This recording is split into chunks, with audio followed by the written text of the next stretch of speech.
As they grow, children begin to find words for their world, giving shape to their perceptions, unlocking the power of stories and labels. I am Maggie DL. In part 2, we're exploring ages 4 to 7 in the stages of the mind, the era of language, where words become tools to understand and communicate. Children start labeling everything, big, small, good, bad. Their perceptions expand beyond immediate senses into symbols, stories, and social norms. This is where the perspective inherited in part 1 became codified with assumptions and expectations. The things your parents said around the kitchen table became the literal walls of your future.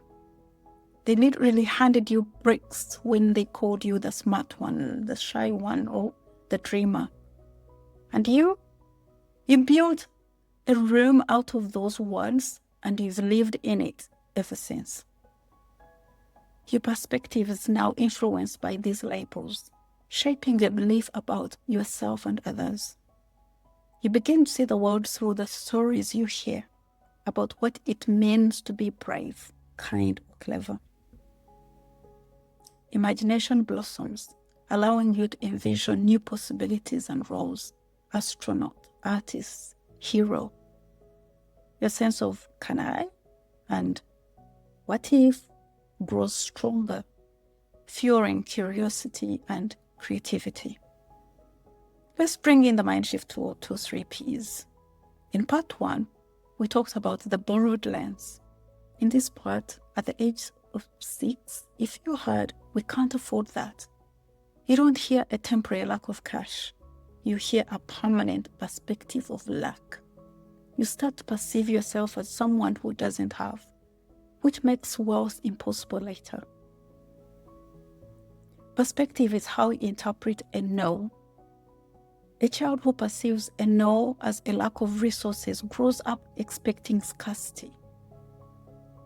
A child who perceives it as a not right now grows up expecting timing and strategy. This is the birth of assumptions. You assume your labels are your limits. If you are labeled the creative one, but never the practical one, you assume that being good with money wasn't part of your identity. You essentially opted out of wealth before you knew what a bank was. This is why Musk's theory works. If everyone was given the same wealth, they would end up back where they started. You can give someone $1 million, but you can't give them $1 million perspective if their 7-year-old self is still assuming they aren't supposed to have it. Your possibility isn't limited by your bank account. It's limited by your expectations. If you expected to struggle, your brain will literally ignore opportunities for ease. It's looking for the struggle it was programmed to see. Your first mind shift is realizing those labels weren't facts. They were just someone else's perspective. The people who brought you up, the community you grew up in. Having reflected that between the ages of 4 to 7, their stories and labels became the lenses through which they view the world.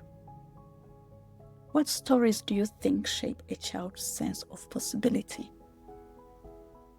Next week in part 3, we look at the social mirror. These are the ages between 8 and 12, where we see how school and peers either turn them into prison or help break them down. I'll see you in part 3.